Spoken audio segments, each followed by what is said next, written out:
ఇంకోటి సార్ ఈ పవన్ కళ్యాణ్ గారు కూటమి ఏడాది పాలన వచ్చినటువంటి నేపథ్యంలో పవన్ కళ్యాణ్ గారు సంబరాలు చేసుకోండి, దీపావళి చేసుకోండి, సెలబ్రేట్ చేసుకోండి, మనం విజయం సాధించాం, మన విజయానికి ఏడాది ఇదే మొదటి అడుగుంటూ కూడా ఆయన కొన్ని వ్యాఖ్యలు చేస్తూ వచ్చారు. మీరు సెలబ్రేట్ చేసి వాటిని బాగా ప్రచారం చేయండి అంటూ కూడా మాట్లాడారు. మరి ఏడాది పాలనకి సంబంధించి మీ వ్యూ ఎలా ఉంది ప్రసాద్ గారు? చాలా బాగుంది సార్. ఎంత బ్రహ్మాండంగా ఉందంటే వాళ్ళేమో వెన్నుపోటు అన్న దాని మీద వాళ్ళు నినాదం ఇస్తే ఈయనేమో మనోడు దీపావళి అండ్ సంక్రాంతి కలిపి చేసుకోమన్నాడు. నరకాసుర పాలన నుంచి విముక్తి కలిగింది. నిజమే సార్, మీరు చెప్పిన ప్రకారం మీకు 124 స్థానాలు ఇచ్చి నరకాసుర పాలన నుంచి విముక్తి కల్పించాం. ఎందుకంటే ముచ్చుమర్రిలో ఆ పిల్ల చచ్చిపోయిన దానికి మీరు సత్వర న్యాయం ఇచ్చారు కదా. అలాగే నిన్న అభంశుభం తెలియని మానాడు జరుగుతుంటే 4 సంవత్సరాల పసిపాపని దాష్టికంగా చంపేసి బోళ్ళ పొదల్లో పడేసిన దానికి ఇన్స్టెంట్ రియాక్టివ్ మోడ్లో మీరు పనిచేసి చూపించారు కదా. అలాగే మీరు 30,000 మంది ఆడపిల్లల్ని ఎత్తుకెళ్ళిపోతే వాళ్ళందరినీ వెనక్కి తెచ్చడానికి ఉప ముఖ్యమంత్రి అయిపోయి మమ్మల్ని అందరికీ బ్రహ్మాండం న్యాయం చేశారు. కాబట్టి మళ్ళీ సంక్రాంతి అలాగే మీరు పిఠాపురంలో విలేసేస్తుంటే కూడా వెనకబడిన వర్గాల్ని కనీసం బాధ్యతగా కూడా నాకు టిఫిన్ భోజనం విజయవాడలో హైదరాబాద్లో ముఖ్యం అని చెప్పి నాకు రెస్ట్ కూడా కావాలని మీకు సినిమా డైరెక్షన్ సినిమా ఆవశ్యకత మీద ఉన్న శ్రద్ధ రాష్ట్రం మీద లేదని ఇంకోసారి ప్రూవ్ అవుతుంటే ఖచ్చితంగా మేము దీపావళి చేసుకోవాలి. ఎందుకంటే 15 ఏళ్ల పాటు చంద్రబాబు గారికి ఊడిగం చేస్తున్నందుకు, అలాగే పండబూతులు తిట్టినా నాకు పవన్ కళ్యాణ్ గారికి లోకేష్ గారు అంటే నాకు పంచి ప్రాణాలు కాబట్టి మా తమ్ముడికి న్యాయం చేయాలంటే రాబోయే రోజుల్లో ముఖ్యమంత్రి చేయడానికి కూడా నా వంతు సాయం ఉంటుందని దీపావళి సంక్రాంతులు కలిపి చేసుకోండి సార్. క్షేత్రస్థాయిలో మినిమానాల్లో అతిరథ మహారథుల లీడర్లందరూ ఇంత గడ్డి బావ మీద ప్యానెల్ చెల్లినా కూడా జ్యోతుల నెహ్రూ గారు లెటాక్ మనం కమ్యూనిస్ట్ పార్టీని ఎలా మరతెట్టేసామో మనకు కూడా అలాగ మరతెట్టిపోతున్నారు. ఎందుకంటే మా చెడ్డ బ్రహ్మాండమైన పనులు చేశారు కదా సార్ మీరు. ఎందుకంటే వైజాగ్ స్టీల్ ప్లాంట్ని సభకు నమస్కారం, వైజాగ్ రైల్వే జోన్ని కేకేలేం లేకుండా రూపాయి ఆదాయం లేకుండా పుతిలి తెచ్చినందుకు ఇవన్నీ సంక్రాంతిను దీపావళి కలిపి చేసుకోవాలి సార్. టపాకాయలు అయిపోయి పోలవరం ఎత్తి తగ్గించారు, మా చెడ్డ బ్రహ్మాండమైన పని చేశారు. ఎందుకంటే ఆర్ఆర్ ప్యాకేజ్ వెనక ముంపు ప్రాంతాలను 7 కలిపితేనే కానీ నేను సార్ ప్రమాణం స్వీకారం చేయాలని ముఖ్యమంత్రి గారికి మీరు ఊడిగం చేద్దామని నిశ్చయించుకున్నప్పుడు ఖచ్చితంగా ముంపు మండలాలు మళ్ళీ తెలంగాణకు ఇచ్చేసే కార్యక్రమంకి అలా కిందకు వచ్చిన పవర్ ప్రాజెక్టుతో శాశ్వత పరిష్కారం జరుగుతుందని చెప్పి అది జరగకుండా, ఎందుకంటే జస్ట్ బాక్రానంగల్ టైప్లో ఊహించుకున్న పోలవరాన్ని ఓ చెక్ డ్యామ్ చేసేస్తున్నందుకు సంబరాలు చేసుకోవాలి సార్ మేము మా చెడ్డ బ్రహ్మాండంగా. అలాగే పవన్ కళ్యాణ్ గారు మీరు వాళ్ళు వెన్నుపోటు దినం అంటే దేనికి పెట్టారో కొంచెం అర్థం పరమార్థం తెలుసుకోండి సార్. మీరు పచ్చి అబద్ధాలు చెప్పి అలా రామారెడ్డి గారు సాక్షిగా నీకు 15,000 అందుకు పెద్ద పూర్ణకొమ్మ పెట్టినందుకు, అలాగే 11,000 పిల్లలు రీవాల్యూషన్లో పాస్ అయ్యి వాళ్ళు ఇప్పుడు సంబరాలు చేసుకోవడానికి వెనకాతలు ఏమేయో నెక్స్ట్ కెరియర్లు ఏమేయో తెలియని నిస్సాయ స్థితి ఉన్నందుకు మీరు పండుగ చేసుకోండి సార్, పర్వాలేదు.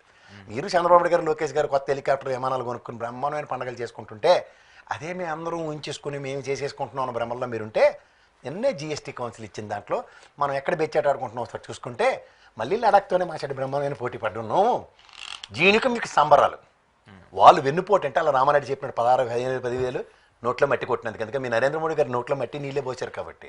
అలాగే మీరు ప్రాణాలకు తెగించి అమరావతి డిక్లరేషన్ లేదే అట్లీస్ట్ అది శాశ్వత రాజధాని అని డిక్లేర్ చేస్తేనే కానీ నేను ప్రమాణ స్వీకారం చేయనని మంకు పట్టుదల కలిగి చంద్రబాబు నాయుడు గారు అస్సలు ఆ మంకు పట్టు పట్టినందుకు, అలాగే కేంద్ర ప్రభుత్వం అసలు ఏ నిర్ణయం తీసుకుంది తల్లితోడు మాకు ఎవరికి తెలియకుండా విమానయ శాఖకు సంబంధించిన హ్యాంగర్లు పెట్టడానికి 46,000 ఎకరాలు రైల్వే స్టేషన్ కట్టడానికి కావాలని మీరు నారాయణ గారు కలల కన్నదానికి మీరు ఎర్రుమాలో కాలం కాబట్టి మీరు పండగలే చేసుకోండి సార్. మీరు చీకటి దెబ్బలు వేసేస్తారు కాబట్టి 500 ఎకరాలు కొన్న బాలకృష్ణ గారిని మీరు సత్వర న్యాయం చేయాలి కాబట్టి మీరే తోటి సహాయకులు ఎవరెవరైతే ల్యాండ్లు మీరు అర్జెంటుగా కొనుక్కున్న వాళ్ళకి శాశ్వత పరిష్కారంగా కోట్లని.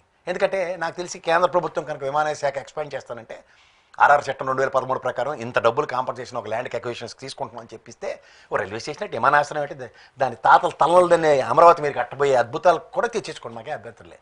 ఇవన్నీ మీకు మీరు ఊహించుకొని మీ ముగ్గురు బ్రహ్మాండంగా సుఖపడిపోతుంటారని మేమందరం సుఖపడిపోతున్నాం ఇల్యూజన్స్లో మమ్మల్ని పండగలు చేసుకోమంటే సార్ సభకు నమస్కారం. ఎందుకంటే ఎక్స్చెక్కర్కి దగ్గర 1,64,000 కోట్లు అప్పులు తీసుకొచ్చి కూడా ₹1 ప్రజలకు ఇచ్చారా, ఏడు చేశారో చెప్పమంటే అబ్బ స్టోరీలు చెప్తున్నందుకు మీరు పండగ చేసుకోండి సార్, ఏం పర్లేదు. నెక్స్ట్ ఓ సంక్షేమ పథకం ఏమైనా అందించారంటే నేను మీకు గౌరవ ముఖ్యమంత్రి గారు సాక్షిగా ఏమా నీకు పెన్షన్ వచ్చింది తల్లితో నాకు రావట్లేదు సార్ ఏడు చెప్పండి అంటే అదేంటిది ఏడు పొలం ఏంటని ఉందేటి అరే బాగా చెప్పారండి. మా చెడ్డ బ్రహ్మాండం చెప్పారు. వ్యవస్థలో ఎన్నాళ్ళు బట్టి మాకు ఎవరికి తెలియదు సార్, పొలాలు ఉన్నాయి, కార్లు ఉన్నాయి, విమానాలు ఉన్నాయని. అవి మీకున్నాయి సార్, మాకు లేవు. కుప్పంలో మా చెడ్డ బ్రహ్మాండం ఇల్లు కట్టినందుకు ఆ పచ్చల్లో రాసిన రాతకి డెవలప్మెంట్ అంటే అదేంటి రాసినందుకు మీరు నమ్మితే మీరు నమ్మండి సార్. ఎందుకంటే మీరు ఏదైనా ఆకలించుకోగలరు, ఆహ్వానించగలరు, ఆస్వాదించగలరు. అంచేత మీరు పండగ చేసుకోండి సార్. ప్రజలందరూ కుప్పంలో ఆయన ఇల్లు కట్టుకున్నందుకు 5,000 ఎకరాల్లో అలా 33% ల్యాండ్ ఇచ్చిన వాళ్ళు ఇంకా మిగిలిపోయారు సార్. వాళ్ళకి 1000 గజాలు కానీ 200 గజాలు కూడా ఇవ్వకుండా మీరు 5,000 గజాల్లో బ్రహ్మాండమైన రాజమహల్ 5 ఎకరాల్లో కట్టేసుకుంటున్నందుకు దాని పండగ వాతావరణంలో మీరు వాళ్ళకి సంబంధించిన చెల్లెళ్ళు అక్కడ ఒకరు తల్లితో రాకుండా పాలు పొంగించడానికి ఇల్లు గోపరేషన్ జరిగిపోయినా సరే మీకేవి బాధ బందిరి లేదు సార్. ఎందుకంటే బంధాలు బాంధవ్యాలు మీకు మాత్రమే ఉండవు, అవతలకి మాత్రమే ఉంటాయి. వాళ్ళ అక్క చెల్లికి అమ్మకి అన్యాయం చేశారని చెప్పి మీరు పండగ చేసేసుకోండి సార్, ఏం పర్లేదు. అంచేత బ్రహ్మాండమైన పండగ వాతావరణంలో ఆడు ఎన్నిపోటీ దినం ఎందుకు పెట్టాడో తెలుసుకోకుండా మీరు చేసిన సంవత్సరంలో మీరు అబద్ధాలు చెప్పి లోపలికి వచ్చిన పాపానికి 124 సీట్లు ఇచ్చిన ఎరుమాలోకం ప్రజలకి మీరు చేస్తున్న దౌర్భాగ్యాన్ని బాబు ఇది చేస్తారని చెప్పి చేయలేదని చెప్పి మీరు ఏం చేశారో చెప్పమంటే అది తప్పని మాట్లాడుతున్నాను. మీ అందరికీ పండగ వాతావరణం నెలకొల్పడానికి దీపావళి, సంక్రాంతి, వీలైతే దసరా ఇవి కూడా కలిపి చేసేయండి సార్. ఆ బాణాలు వేసి మమ్మల్ని కూడా చంపేయండి, మీరు పండగ హ్యాపీగా ఆనందం పొందొచ్చు. అంతకనే కేట్లేదు, అంతమించి ఏం చెప్పరు మీరు. సింపుల్. సరే అయితే కంక్లూడ్ చేస్తే చివరిగా రేషన్ షాపులకు సంబంధించిన వ్యాన్లు దాదాపు 4500, 4800 ఉన్నాయి. వాళ్ళు ఇప్పుడు రోడ్డు మీద పడిన పరిస్థితి. దాంతోపాటు ఈ మంత్కి సంబంధించి రేషన్ ఇస్తుంది ఇప్పుడు గవర్నమెంట్, ప్రభుత్వం ఇస్తుంది. అక్కడ ఒక పెద్ద క్యూ లైన్లు, వర్షాలు పడుతుంటే విపరీతమైన అక్కడ పరిస్థితులు, వర్షాల్లో తడుచుకుంటూ వాళ్ళు ఆ రేషన్ కోసం అక్కడికి వెళ్ళి క్యూ లైన్లో నుంచొని బాధపడుతూ ఆ రేషన్ మోసుకొస్తూ ముసలావిడలో లేదంటే ఆ కుటుంబానికి సంబంధించిన వాళ్ళందరూ కూడా ఆ 20 కేజీలో, 15 కేజీలో, 16 కేజీలో ప్రభుత్వం ఇచ్చేటువంటి ఆ రేషన్ని మోసుకుంటూ వచ్చి ఇంటికి వచ్చేటువంటి దయనీయమైన పరిస్థితుల్లో ఇప్పుడున్నారు. రీసెంట్గా 2-3 చోట్ల కొంతమంది పెద్దవాళ్ళు, ఏజ్డ్ అయిపోయిన వాళ్ళు అక్కడ సొమ్మసిల్లి పడిపోయినటువంటి పరిస్థితులు కూడా మనం చూస్తూ ఉన్నాం. ఈ పరిస్థితి చూసినప్పుడు ఈ వ్యాన్లు పెట్టి జగన్మోహన్ రెడ్డి తప్పు చేశాడా అని ఒక చర్చ జరుగుతుంది. ప్రసాద్ గారు, ఈ నిర్మలానంద్ నగర్లో అనంతపూర్లో రేషన్కి వెళ్ళి పెద్ద ఆవిడ లక్ష్మీదేవి 70 ఏళ్ళు ఆవిడ చనిపోయింది ఏకంగా. ఇవాళ లేటెస్ట్ అప్డేట్ సార్. ఒకటి వెనకటికి ఒక 6 నెలల పాటు ఆవిడకి చూసిన చెప్పి విద్య చెప్పి అరే కాకరకాయ అనమన్నట్టు, ఆడ 6 నెలల తర్వాత వచ్చి కేకరకాయ అన్నట్ట. అలాగా చిన్నప్పటి నుంచి మన సావులు మనం సస్తున్నాం. రేషన్ షాప్ అంటే ఆ రోజు నో స్టాక్ బోర్డే. ఇవాళ వచ్చిందనగానే ఫస్ట్ 10 మందికి 20 మందికి అమ్మేసి తర్వాత ఏంటో మనకు తెలిసేది కాదు. ఈ దరిద్రం నుంచి ఓ ప్రభుత్వం వచ్చి ఒక వినూత్నంగా దగ్గర 80,000 అండి మీరు ఇందాక చెప్పి 4800 వ్యాన్లు ఎన్నో ఉన్నాయి. అవి ఒక్కొక్కటికి తీసుకెళ్ళి ఇంటింటికి డోర్ డెలివరీ చేసే కార్యక్రమంలో రేషన్ దగ్గర మీరు నాదెండ్ల మనోహర్ గారు అసలు ఏమి తెలియని పవన్ కళ్యాణ్ గారు ప్రాణాలు దిగించి ప్రతి దాంట్లో కలిబడిపోతున్నారు కదా. ఇప్పుడు ఎక్స్చెక్కర్కి ఎంత ఈజీగా చెప్పొచ్చు అంటే 1000 కేజీలు బియ్యం సప్లై చేసాం, ఇక్కడ రేషన్ తీసుకునే వాళ్ళు వీళ్ళు. అవుట్కమ్ ఇంత స్పెసిఫిక్గా డెలివరీ అయిన తర్వాత దాన్ని వెనక్కి తెచ్చుకోవచ్చు. ఈ విధానం మీకు నచ్చలేదు సరే, మీరు మళ్ళీ పాత లైన్లో పెట్టి మమ్మల్ని చంపేయడానికి నిశ్చయించుకోరు. ముసిలి చచ్చిపోయింది వాళ్ళ ఆవిడ ఆత్మకు శాంతి. ఇప్పుడు మీకు మాట చెప్తాను, ఆ 4800 రేషన్ షాపు వ్యాన్లలో ఉన్నారు. వాళ్ళు రోడ్డు మీద వచ్చి ధర్నా చేస్తున్నారు. ఎందుకు బాధ? అరే మేము ప్రభుత్వ పథకం కింద ఈ 4800 వ్యాన్లకి ఈ లోన్ ప్రాతిపదిక మీద 5 ఏళ్ళు ఈ లోన్ పెట్టి తీర్చండి. మీరు ఎలాగో ఆదాయం రహస్యంగా చెప్పమన్నారు కదా, చెప్తాను. మీరేమో ఇంటి సామాన్లు మార్చుకోవడానికి దీనికి ఆటోలు వాడుకోండి, మీకు ఇది ఉపాధి మా తరఫున. ఆ పని వద్దు, ఈ పని చేయండి, చేసుకోండి. ప్రభుత్వ నిర్ణయం వాడు కాదన్నాడు. ఇవేవి చేయకుండా వాళ్ళేమో ముష్టెత్తుకోమని రోడ్డు మీద వదిలేసి వీళ్ళేమో ముష్టోళ్ళ లైన్లో నిలబడి పాత సావులు చావమంటే క్లారిటీ ఎక్కడ ఉంది? లేదు. క్లారిటీ ఎక్కడ ఉంది? వాడు రోడ్డు మీద ధర్నా చేయడానికి వాడు ఉన్నాడు, వీడేమో రోడ్డు మీద అడుక్కుంటూ వెళ్ళి మళ్ళీ దిక్కుమాల రాష్ట్రంలో దరిద్రంలో అదే సస్తనం. దీనికి ప్రభుత్వం మాకు ఇచ్చి ఒక కార్యక్రమంలో ప్రాణాలకు దిగించి గతంలో ఒక మంచో చెడ్డో జరిగింది. ఆ చెడ్డ జరిగిన దాంట్లో చెడ్డ అనుకున్న దాన్ని కత్తిరిస్తూ మంచి జరిగే కార్యక్రమానికి ఒక బృహత్తర కార్యక్రమం పెడతారా పెట్టరా? ఇది ఎక్కడ దరిద్రం అంటే?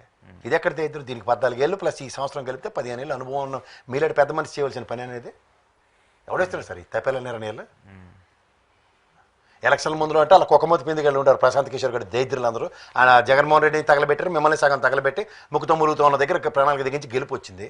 ఆ తర్వాత జరిగిన దరిద్రానికి వాళ్ళని ఎప్పటికైనా కాలుతో తను బయటికి పంపించారా, లేదంటే అలా తప్పేల సలహాదారులే ఉన్నారా? అలా కొత్తిమీర కారం గడ బ్యాచ్లు వాళ్ళందరూ పోయారు కదా. ఇక్కడ సలహాదారులు పక్కన పడేసింది. ఇప్పుడు ప్రజలకి తెలుస్తుంది కదా ఈజీగా ఇంటి దగ్గరకు వచ్చి డోర్ స్టెప్స్ దగ్గర వచ్చేటువంటి అంశాలు. ఇప్పుడు మళ్ళీ మనం వెళ్ళి క్యూలో నుంచొని ఆ బ్యాగులు మోసుకుంటూ ఆ సంచులు మోసుకుంటూ తీసుకురావాల్సిన బాధ్యత వస్తుంది అన్నప్పుడు వాళ్ళకి కూడా కొంత ఉంటుంది కదా. ఎందుకు ఉండదు? అదే చెప్తున్నాను, ఎవడిచ్చాడు ఈ తప్పేల ఐడియా ఒకసారి తెలియాలి కదా ప్రజలకు కూడా. పలానా యూజర్స్ ఫెలో ఇచ్చిన ఐడియాకే ప్రభుత్వం ఇంప్లిమెంట్ చేసి దీని రిప్లికేషన్స్ కాన్సిక్వెన్సెస్ భరిస్తుందని చెప్పి వీళ్ళకి మొహమ్మద్ ప్యానెల్ చెల్లుకోరు కదా వీళ్ళు కూడా. మనకేంటి ఈ దరిద్రం అని? అది వ్యతిరేకతే కదా. ఇదేంటండి వ్యతిరేకతను కూడగట్టుకోవడానికి ఎవడైనా మార్గాలు ఇస్తారా చెప్పండి? అవి తెలివి తక్కువ నిర్ణయాలు అంటారా అనరా? యువతలు వాళ్ళకి ఏదైనా సత్వర పరిష్కారం ఉందా? అరే ఆటోలు ఆపిండ్రా, ఇవాళ నుంచి మీకు ఆటో స్టాండ్లు పెట్టాం, సామాన్లు మార్చుకోవడం కాటికి మీకు ఉపాధి కల్పిస్తున్నాం, దీంట్లో ఈ పని చేయండి, రేషన్ ఇవ్వద్దు. పాత భక్తులు రేషన్ ఇస్తారు, లేకపోతే డీలర్ గడికి అప్పు చెప్పి టాస్క్ ఎవరు నువ్వు డోర్ డెలివరీ కూడా చేయాలరా, ఇది మా ప్రభుత్వ విధానం చేయంటే ఆడేం చేస్తారో చూద్దాం. అవి ఏవీ లేకుండా పాత పత్రికలు తంచెట్టుకుని వెళ్ళండి, లైన్లో నిలబడి సావండి ప్రజలకి.